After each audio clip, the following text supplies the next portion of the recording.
JBM అందరికి. నా పేరు నరసింహ. నేను ఎంఎస్సి బీఈడి ఫిజిక్స్ లెక్చరర్ని. చల్లవనుకుంట గ్రామ పంచాయతీ మాది. పెట్టుకోనా?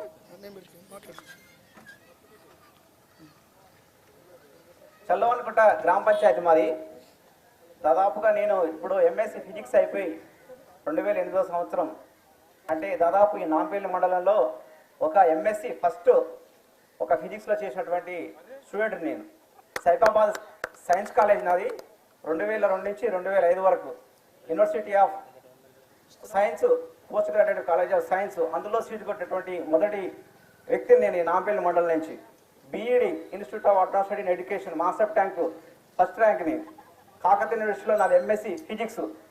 దాదాపుగా ఇన్ని సర్టిఫికెట్లు ఉన్నటువంటి నాకు తెలంగాణ ఉద్యమంలో 2009లో దాదాపు ఒక 5 సంవత్సరాలు నిర్విరామంగా నేను కృషి చేశాను.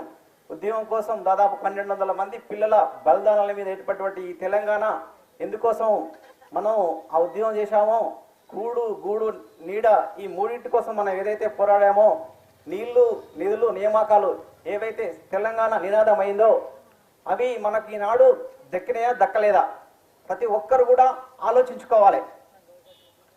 విద్యార్థులు ముందుండి ఉస్మాన్ యూనివర్సిటీ స్టూడెంట్ నేను 2009లో ఎప్పుడైతే నవంబర్ 27 కేసీఆర్ దీక్ష ఇచ్చిండో అప్పుడే మేము ఈ ఉద్యమాన్ని గలంగా ఒక ప్రజా బలంగా తీసుకుపోవడానికి మేము ఉద్యోగాలు చేయకుండా కూడా ఉద్యమం కోసం మా ప్రాణాలకు సహితం లెక్క చేయకుండా 5 సంవత్సరాలు నిర్విరామంగా కృషి చేసినాం. ఎందుకోసం అంటే ఈ తెలంగాణ అనేటువంటిది ఆర్థిక సామాజిక రాజకీయంగా వెనుకబడి ఉంది. ఎన్నో తరాల నుంచి దాదాపుగా ఈ ప్రాంతం దోపిడీకి గురైంది. నిజాం పాలనలో 2 సంవత్సరాలు, కాంగ్రెస్ పాలనలో, టీడీపీ పాలనలో పరాయ వ్యక్తులు దీన్ని పరిపాలించారు. ఇక్కడ ఉన్నటువంటి వ్యక్తులు దీన్ని పరిపాలించలేదు. దీనికి ఒక అస్తిత్వం అనేటువంటిది ఉంది. ఈ ఉద్యమం కోసం ప్రతి ఒక్కరూ కష్టపడాలి, తెలుసుకోవాలని మేము ఊరు ఊరు తిరిగి ప్రజల్లో చైతన్యం తీసుకొచ్చి ఒక పెద్ద మూవ్మెంట్ తీసుకొచ్చినాం. దాదాపు 5 సంవత్సరాలకి ఆ కృషి ఫలించింది. కానీ ఈనాడు ఏదైతే మనము కొట్టాలు తెచ్చుకున్న తెలంగాణలో మనకు నీళ్లు దక్కుతున్నాయా, నిధులు దక్కుతున్నాయా, నియామకాలు దక్కుతున్నాయా, వీటి గురించి మనం ఆలోచించుకోవాలి. మనకు ఈ మునుగోడు దేవరకొండ నియోజకవర్గాలకు ఎంతో గొప్ప పేదరికంలో దాదాపు ఫ్లోరైడ్లో ఇది ప్రపంచంలోనే ఒక ఆసియా ఖండంలో ఎక్కువ ఫ్లోరైడ్ ఉన్నటువంటి ప్రాంతం ఇది. దాదాపు మన పిల్లలు ఈ మరిగూడ, చండూరు, నారాయణపురం, చౌటుప్పలు ఈ నియోజకవర్గాలు ఉన్నటువంటి వాళ్ళలో ఎక్కువ మంది ఫ్లోరైడ్ బాధితులు ఉన్నారు. ఆ ఫ్లోరైడ్ కోసం మనం తాగునీరు సాగునీరు అనేటువంటిది మనం ఎప్పటి నుంచో అడుగుతున్నాం. కానీ నిజంగా ఇది మనకి ఇంకా అందరి ద్రాక్షగానే ఉంది. సాగునీరు కోసం మనం దాదాపుగా ఆంధ్ర పాలకులు మనం నిర్లక్ష్యం చేశారు. మనకు అద్దె దగ్గర ఉన్నటువంటి శ్రీశైలం నుంచి సాగర్ నుంచి మనకేనాడు కూడా సాగునీరు ఇవ్వలేదు. ఇది చాలా దుర్భరమైన పరిస్థితి. నిజానికి నేను ఒక ఫిజిక్స్ లెక్చరర్ని, కాలేజ్ స్కూల్లో పనిచేసి ఈ లాక్డౌన్ వల్ల ఇంటికాడ ఉండి వ్యవసాయం చేసుకోవాల్సిన పరిస్థితి వచ్చింది. నిజంగా ఆ రోజు నోటిఫికేషన్లు దాదాపు ఇంటికో ఉద్యోగం ఇస్తున్నటువంటి ఈ సర్కారు అవి నీటి మూటలేనా? నిజంగానే ఉద్యోగాలు ఉన్నాయి, మరి ఎందుకు ఈ గవర్నమెంట్ నింపట్లేదు? ఇంతమంది నిరుద్యోగులు చనిపోతున్నారు. ఉస్మాన్ యూనివర్సిటీలో పిహెచ్డి స్కాలర్స్ చాలామంది ఆత్మహత్యలకు పాల్పడుతున్నారు. మరి ఎందుకు ఈ ప్రభుత్వం నిర్లక్ష్య వైఖరి అవలంబిస్తుంది? ఎందుకు వారి శవాలను ఇంకా కోరుకుంటుంది? ఈ ఉద్యోగాల నియామకాలు అనేటువంటి ప్రతి ఒక్కరికి జీవించే హక్కు మాకు. అయ్యా మేము చదువుకున్నాం, మాకు గొర్రెలు బర్రెలు ఇవి వద్దు, కాబట్టి మాకు జీవించేటువంటి హక్కు వచ్చినటువంటి ఉద్యోగాలు ఇవ్వాలి, మాకు నీళ్ళు ఇవ్వాలి. మీ గొర్రెలు బర్రెలు మీ బతుకమ్మ చీరలు ఇవి కాదు మనం కాపాడడానికి ఉపయోగపడేది. ఏమంటే మాకు కావాల్సినటువంటివి మమ్మల్ని బతకడానికి ఉపయోగించేటువంటి పథకం అనేటువంటి నీళ్లు నిధులు నియామకాలు కరెక్ట్గా నింపండి. మీ సంక్షేమ పథకాలు మమ్మల్ని బాగుపడలేవు. విద్యార్థుల్ని బాగుపెట్టాలంటే ఉద్యోగాలు కావాలి, కుటుంబం బాగుపడాలంటే నీళ్లు కావాలి. మనకు మన బడ్జెట్ మనకున్నటువంటి 1,00,000 కోట్ల బడ్జెట్ ప్రతి ఒక్కరికి ఎస్సీ ఎస్టీ బీసీ పిల్లలకు అందరికి కరెక్ట్గా అందాలి. అప్పుడే మనకు ఈ గవర్నమెంట్ మనకు కరెక్ట్ చేసినటువంటి విధానం. కాబట్టి మిత్రులారా, నేను కోరుకునేది ఒకటే, మన ప్రశ్నించే గొంతును మనం అసెంబ్లీకి మెంబర్ ఆఫ్ లెజిస్లేటివ్ కౌన్సిల్ ఎమ్మెల్సీకి మనం పంపించాలి. 2005లో నేను ఓటు వేసిన, కానీ ఇంతవరకు ఈ ప్రాంతం అనేటువంటిది ఏమి బాగుపడలే. మనకు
నాంపల్లి మండల ప్రజలందరికీ మరొక్కసారి ఈ యొక్క మల్లన్న మన గ్రామానికి వచ్చే సందర్భంగా చాలా సంతోషం. దాదాపుగా ఒక 1800 కిలోమీటర్లు తిరిగి ఈ రోజు మన నాంపల్లి మండలానికి రావడం జరిగింది.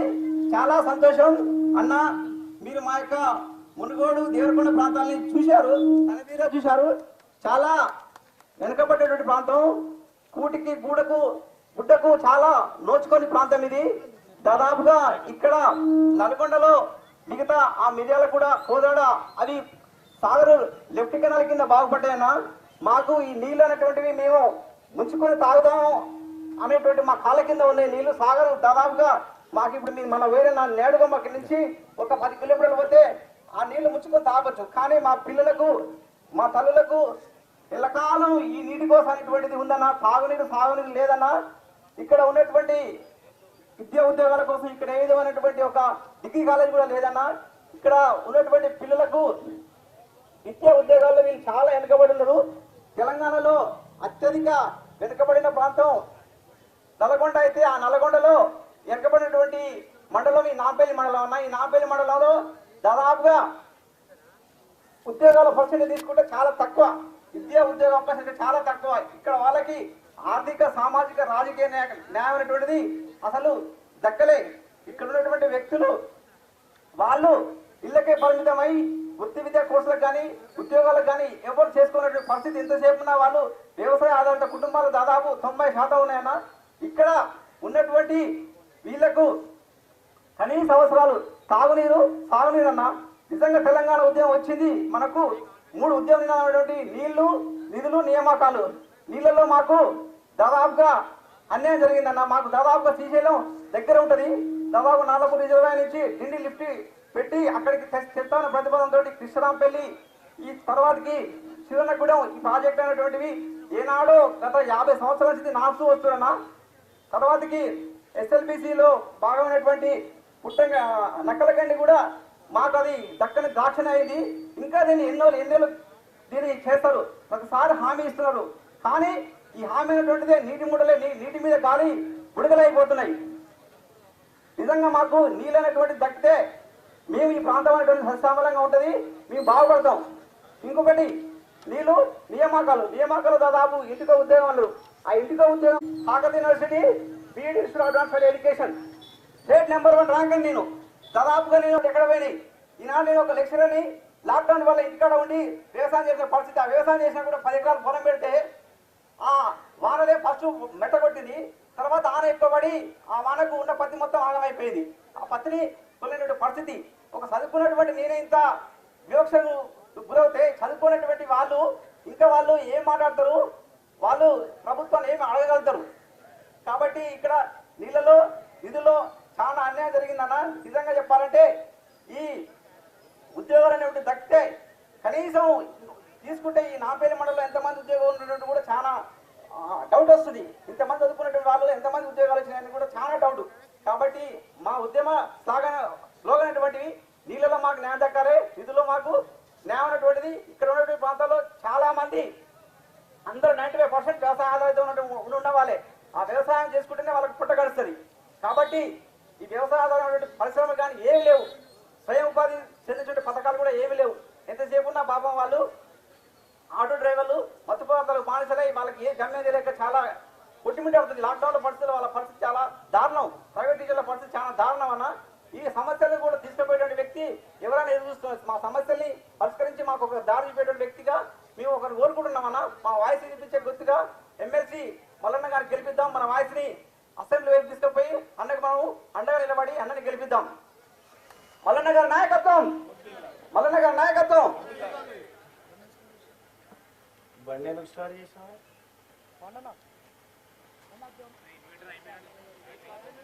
अच्छा charging okay right okay Nampally మండల పెద్దలారా, పట్టభద్రులారా, సోదరిమణులారా, మీడియా సోదరులారా, ప్రభుత్వ ఉద్యోగస్తులారా, ప్రైవేటు ఉద్యోగస్తులారా, అందరికీ పేరు పేరున నమస్కారం. నాంపల్లి మండలం, ఈ మండలము ఏటూరు నాగారం అడవులో ఉంటే ఎట్లుంటుందో గట్లే ఉన్నది. ఈ మండలం ఏటూరు నాగారం అడవులో ఉన్నటువంటి గూడాలు ఎట్లుంటాయో గట్లనే ఉన్నది. నిజంగా నేను ఇక్కడికి వస్తూ ఉంటే నేను నల్గొండ జిల్లాలోనే ఉన్నానా లేదా అని చెప్పి డౌట్ వస్తూ ఉంది. నేను అక్కడక్కడ ములుగు జిల్లాలు కూడా తిరిగినా కానీ ఏడకి ఇటువంటి తరీకా లేదు, ఇటువంటి రోడ్లు లేవు, ఇటువంటి కథ లేదు. ఓ రోడ్లు చక్కగా లేవు, ఓ ఇండ్లు చక్కగా లేవు. ఇక్కడ ఉన్నటువంటి అధికార పార్టీలు అసలే చక్కగా లేకుంటే అయిపోయారు. ఎక్కడ చూసినా ఎక్కడ చూడు మనిషిని కదిలిస్తే బాధ, అర్ధగంట నిలబడితే పావు గంట ఏడుస్తూ ఉన్నాడు. తెలంగాణ రాష్ట్రం వచ్చినాక నాంపల్లి ఏమైనా ముంగడ పడుతుందేమో, నాంపల్లి ఏమైనా డెవలప్ అవుతుందేమో అని చెప్పి చాలా మంది ఎదురు చూసిరు. ఇక ఆ ఎదురు చూసిన వాళ్ళ దాంట్లో నేను కూడా ఉన్నా. నాంపల్లికి ఇప్పుడు 2-3 మాటలు నేను వచ్చిపోయింది, గతంలో కూడా వచ్చిపోయినా. ఎట్లుందో నాంపల్లి గట్లనే ఉన్నది. ఇక ఇవాళ నాంపల్లి కాడ యాళ్లకు వైన్స్ తీసి రైపుడు అదొక్కటే దుకాణం కరెక్ట్ టైంకు తీస్తారు, కరెక్ట్ టైంకు మూస్తారు. ఇక ఏ దుకాణం తీయరు నాంపల్లిలో, ఏ సర్కార్ ఆఫీస్ కూడా పనిచేయదు. ఇగో ఈ రకంగా నాంపల్లి తయారైంది. నాంపల్లి ప్రజలకు నీళ్లు లేకున్నా సరే తాగునీళ్లు, ఈ ఫ్లోరైడ్ వాటర్ వస్తున్నా సార్ అని అంటే వైన్స్ లో మందు తాగురు అనే కాడికి వచ్చింది. ఇగో ఈ రకంగా నాంపల్లి అంటేనే వెనుకబడ్డటువంటి ప్రాంతం. ప్రతి లీడర్ వచ్చి చెప్పిపోయే మాట ఇదే, నాంపల్లి వెనుకబడ్డది, నాంపల్లి వెనుకబడ్డది. మరి ముంగడికి ఎవరు తీసుకుపోవాలి దీన్ని? చెప్పవలసినోడే చేయవలసినోడే తీసుకుపోవాల్సిన అవసరం ఉందని చెప్తా ఉంటాడు. ప్రతిసారి నాంపల్లి ప్రజల ఓట్లు కావాలి కానీ నాంపల్లి డెవలప్మెంట్ వద్దు. ఇక ఇప్పుడు చెప్తా ఉన్నాడు కేసీఆర్.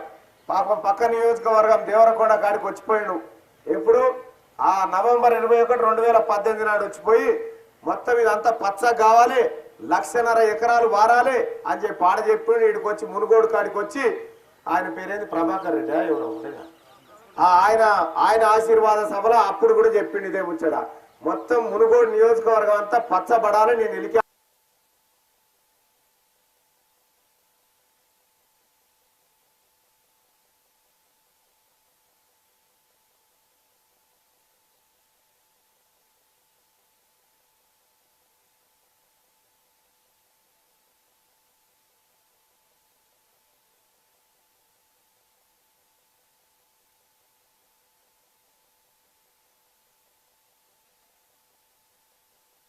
సన్నోట్లు బండిరని చెప్పిండు. ఏసీ రమీర్ సన్నోట్లు.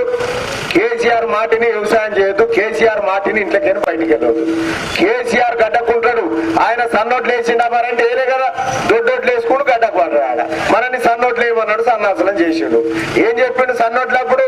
మీకు సన్నోట్లు వేయరి, సావుకారే మీ ఇంటికి వస్తాడు, మీరు అరుగు మీద కూర్చోవాలి, కాలు మీద కాలేసుకొని కూర్చుంటే సావుకారే వచ్చి మీ కాళ్ళ మీద పడతాడు, జరంత తక్కువ ధరకి ఇవ్వమని చెప్పాడు. సావుకారేది సర్కారేది ఈ సన్నాసేటి పోయింది, జర తక్కువ సౌండ్ ఈ రకంగా వ్యవసాయాన్ని మోసం చేసిండు.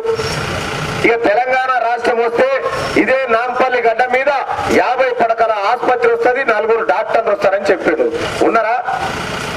50 పడకల దవాఖానేది, 4 డాక్టర్లు ఏది, వీళ్ళంతా ఎటుపోయారు? ఇదో రకమిగా ఇక విద్య సంగతి ఇట్లా ఉంటే, వైద్యం సంగతి అట్లుంటే ఇక విద్యా సంగతి మీరు అంతా చూడాలి. నెంబర్ 1 KG to PG విద్య అందుతుంది. మీ మనవాడు మా మనవాడు ఒకటే బల్లె చదువుకోవాలి, అధికారులు లేడు ఎవరు లేరు, అంత సర్కార్ బల్లె చదవాలని చెప్పిండు. ఓట్లు పరంగానే అవతల పడ్డాడు. కేసీఆర్ మనమడేమో ఆక్రిడ్జిలో చదువుతా ఉన్నాడు, మన పోరడు బడి తెరవలేక సపరేక అదేమి గాలాలు చింత చెట్ల పొట్ట తిరుగుతా ఉన్నాడు మన పోరడు. ఇది జరుగుతా ఉంది ఈ KG to PG విద్య.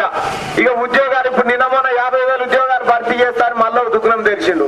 ఎందుకు 50,000 ఉద్యోగాలు? 7 ఏళ్ల సంధి ఏ ఉద్యోగి గుర్తుకు రాలే, నిరుద్యోగులు గుర్తుకు రాలే.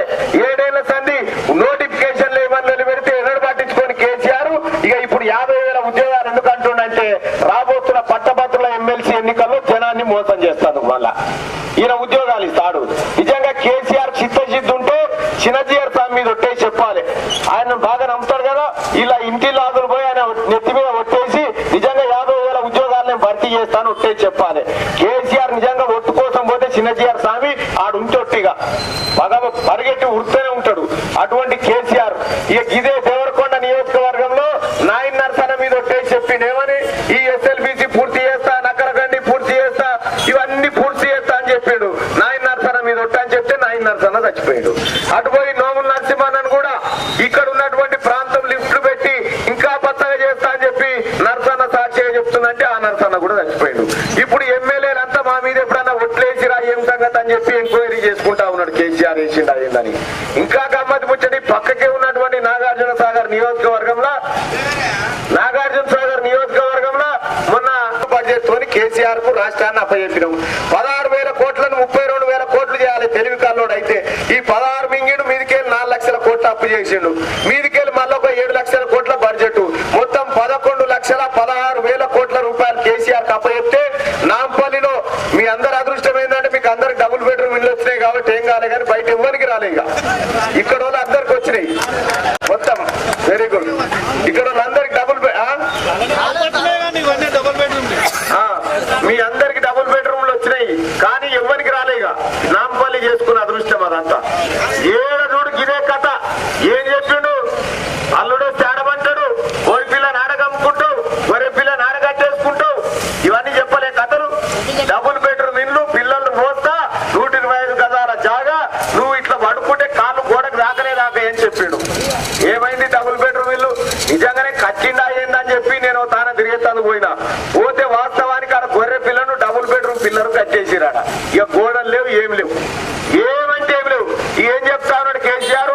అక్కడ యాదాద్రి ఆలయం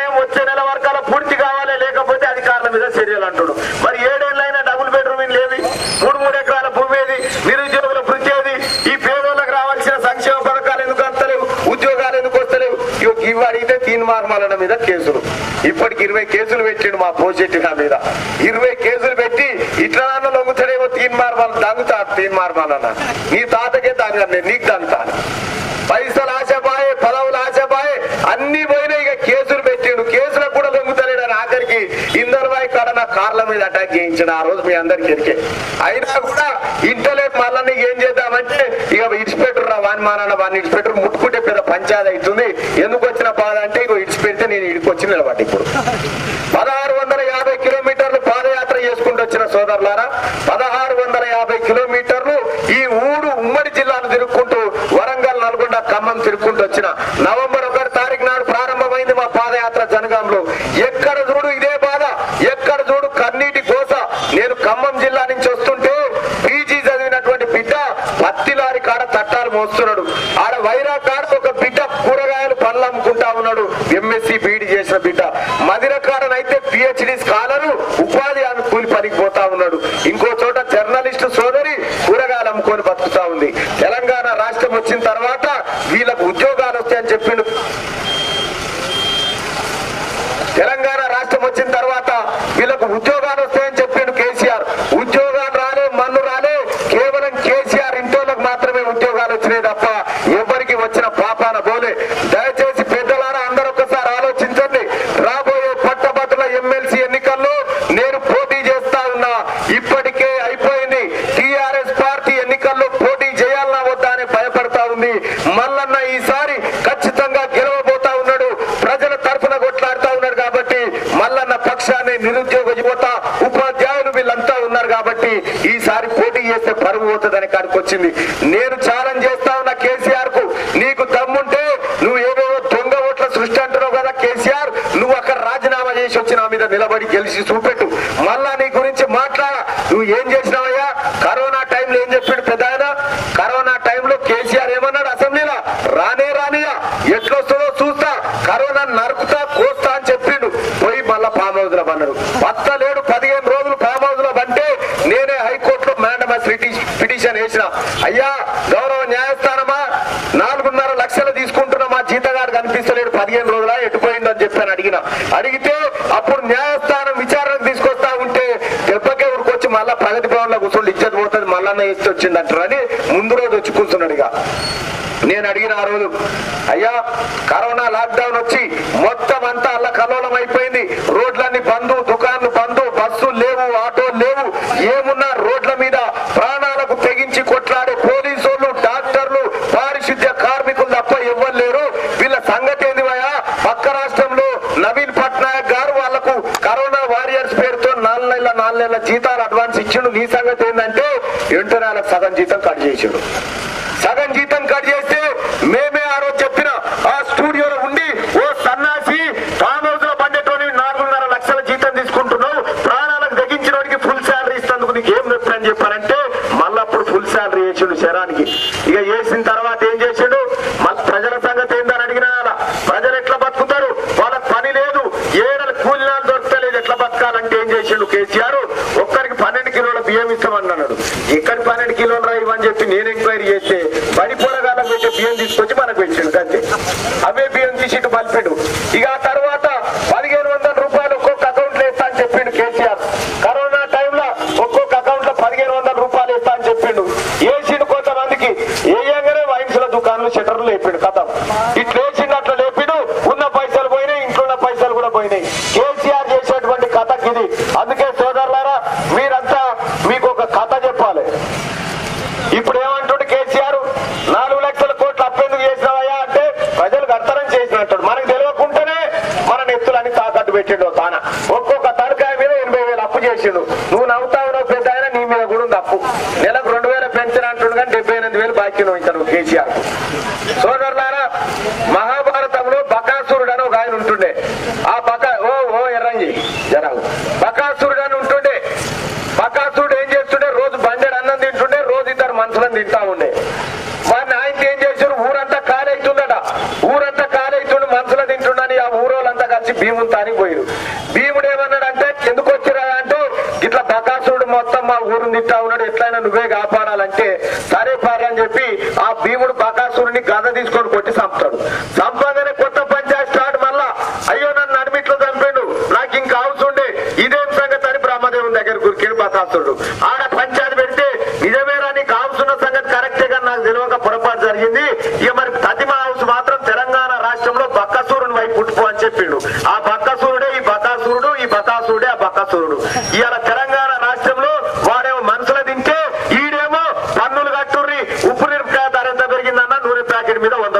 రూపాయలకే, కందిపప్పు 120 అయిపోయి తెలంగాణ రాష్ట్రంలో కరెంటు బిల్లుల పేరు మీద కోటర్ సీసాల మీద ధరలు పెంచి మొత్తం తెలంగాణ ప్రజల రక్తం తాగుతున్నాడు ఇలా కల్వకుంట్ల చంద్రశేఖరరావు. ఆవిడ బకాసుడే మనసులో తింటే ఈయన మనిషి బతుకున్న ఆత్మలను కూడా తినేటువంటి రకం. దయచేసి ఇటువంటి టిఆర్ఎస్ నాయకులను, ఇటువంటి టిఆర్ఎస్ ప్రభుత్వాన్ని ఖచ్చితంగా రాబోయే ఎన్నికల్లో పొందబెట్టండి. మీ బిడ్డ తీన్మార్ మల్లన్న మీకోసం పోర్ చేస్తా ఉన్నాడు. 20 కేసులు పెట్టినా భరించుకుంటూ కొట్లాడుతా ఉన్నాడు. కాబట్టి రాబోయే పట్టభద్రుల ఎమ్మెల్సీ ఎన్నికల్లో తీన్మార్ మల్లన్నకు ఓటేస్తే మీకోసం కొట్లాడతాడు, ఎక్కడ రాజీ పడాడన్న విషయాన్ని మీకు తెలియజేస్తా ఉన్నా సోదరులారా. ఒక్క మాట నేను ఈ నాంపల్లి గడ్డ మీద నేను చెప్తా ఉన్నా.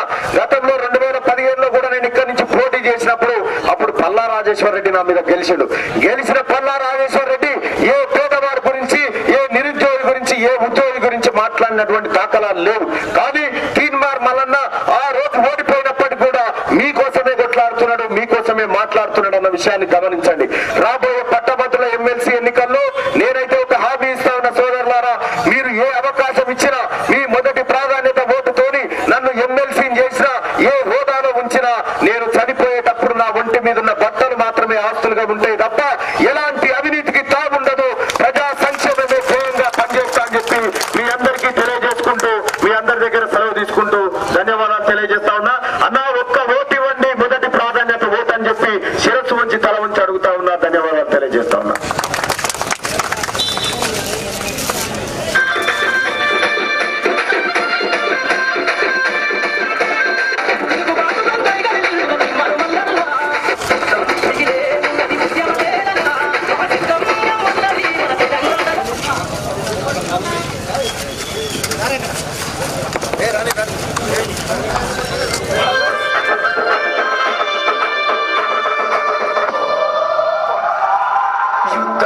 మిగిలే ఉన్నది ఉద్యమ నేలన, సిద్ధంగా ఉన్నది మన తెలంగాణలోన. త్యాగంపై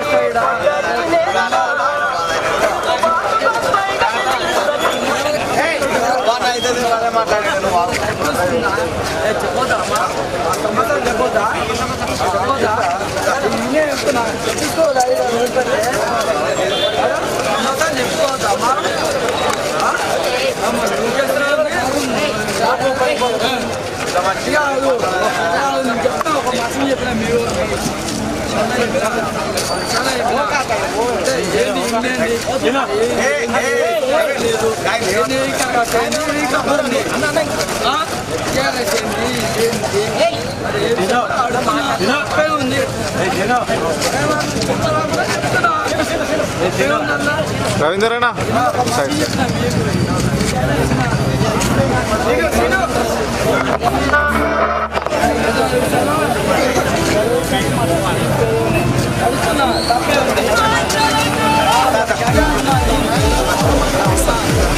వరంగల్, ఖమ్మం, నల్గొండ పట్టభద్రుల శాసన మండలిలో మన జీవితాలు శాశ్వత శాసనం కావాలంటే మల్లన్నకే పట్టం కడదాం.